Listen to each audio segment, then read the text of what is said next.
Ini pelajaran, yakni mata pelajaran fikih. Sebelum kita pelajaran, marilah kita sama-sama membaca Bismillah. Bismillahirrahmanirrahim. Baik anak-anakku sekalian, apa kabar semuanya? Alhamdulillah baik, luar biasa. Allahu Akbar. Yes. Tentu anakku sekalian semuanya pada sehat ya? Alhamdulillah. Oke, kita hari ini belajar tentang fikih, yakni mengenai rukun pinjam meminjam. Oke, sebelumnya kita belajar mengenai pengertian pinjam meminjam. Ada yang tahu? Siapa yang bisa menjelaskan apa yang dimaksud dengan pinjam meminjam? Silakan baca. Pinjam meminjam adalah, ya semuanya baca. Yang kuat. Pinjam meminjam adalah disebut juga dengan ariyah, ya, yaitu meminjam sesuatu barang kepada orang lain untuk digunakan dan diambil manfaatnya dengan perjanjian akan mengembalikan barang tersebut dalam keadaan utuh atau baik pada waktu yang tepat dengan tidak membayar atau menyewa. Nah, ya, paham ya sampai sini ya? Ya. Kalau sudah paham, kita memasuki bab selanjutnya, ya, bagian B, yakni mengenai rukun pinjam meminjam. B, rukun pinjam meminjam. Oke, jadi ada rukunnya ya, pinjam meminjam itu. Rukun pinjam meminjam adalah, ada yang tahu? Tunai. Oke. Rukun pinjam meminjam adalah sunnah. Oke. Artinya seseorang akan mendapatkan pahala apabila dikerjakan dengan ikhlas. Itu arti sunnah. Kemudian di dalam ajaran Islam, hukum pinjam meminjam yang sudah dapat berubah menjadi wajib dengan beberapa sebab.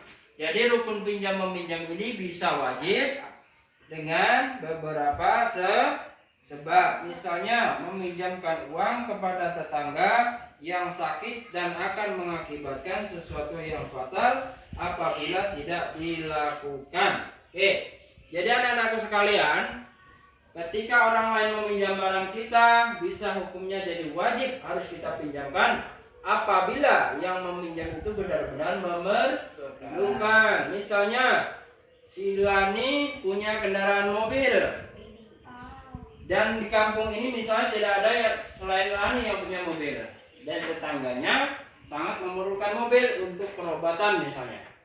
Dan apabila tidak menggunakan mobil, maka si yang minjam tadi ada sebagai keluarganya yang terdampak sangat fatal, bisa bahkan mati misalnya. Nah itu Lani wajib meminjamkan mobil. Nah itu. Jadi sesuatu pinjam meminjam itu bisa wajib dengan sebab tertentu. Paham ya? Hukum pinjam meminjam dapat pula menjadi haram apabila barang yang dipinjamkan itu digunakan untuk merugikan orang lain. Misalnya meminjamkan rumah kepada orang lain untuk digunakan berjudi atau minum minuman keras. Jadi hukum meminjam barang untuk dipakai untuk berbuat maksiat adalah haram. Jadi jelas ya, hukum pinjam meminjam bisa jadi haram apabila penggunaannya tidak baik. Seperti contoh yang Bapak bacakan tadi. Paham ya? Paham tuh? Allah Subhanahu wa taala berfirman, "Wa ta'awanu 'alal birri wat taqwa wa la ta'awanu 'alal ismi wal 'udwan." Jadi tolong menolonglah kamu dalam hal kebaikan dan jangan tolong menolong dalam hal keburukan. Ya, paham tuh? Oke. Jadi rukun pinjam meminjam itu sunnah apabila ini sangat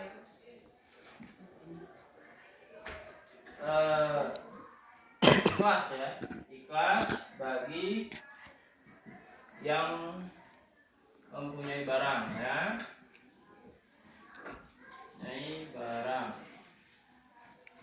Jadi jika ikhlas maka dia akan sunnah.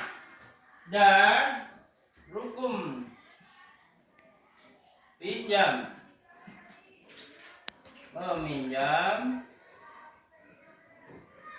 jadi haram, jadi apa tadi? Haram ya? Ya. Jadi haram apabila digunakan untuk maksiat. Kemudian rukun pinjam meminjam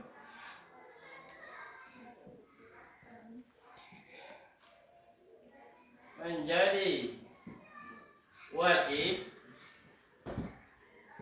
apabila sangat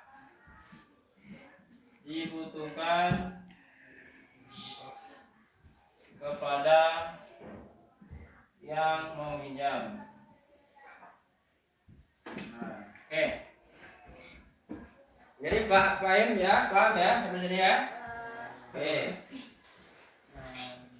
Oke, sebelum kita tutup pelajaran, kita ulangi lagi. Ya. Jadi rukun pinjam meminjam apa hukumnya? Sunnah. Hukum pinjam meminjam bisa menjadi wajib apabila yang meminjam sangat membutuhkan dan tidak ada lagi barang yang lain selain barang, misalnya barangnya si siapa? Nuri. Nah, itu wajib kita pinjamkan apabila benar-benar orang tersebut membutuhkan. Dan hukum pinjam meminjam bisa jadi haram apabila barang yang kita pinjamkan itu digunakan untuk maksiat kepada Allah, maksiat kepada manusia, dan maksiat kepada misalnya hewan. Oke, paham dong?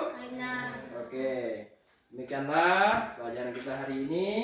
Mudah-mudahan bermanfaat ya, dan tetap dipelajari. Insya Allah ini juga akan masuk ke ujian semester genap ya, kelulusan kalian. Terima kasih.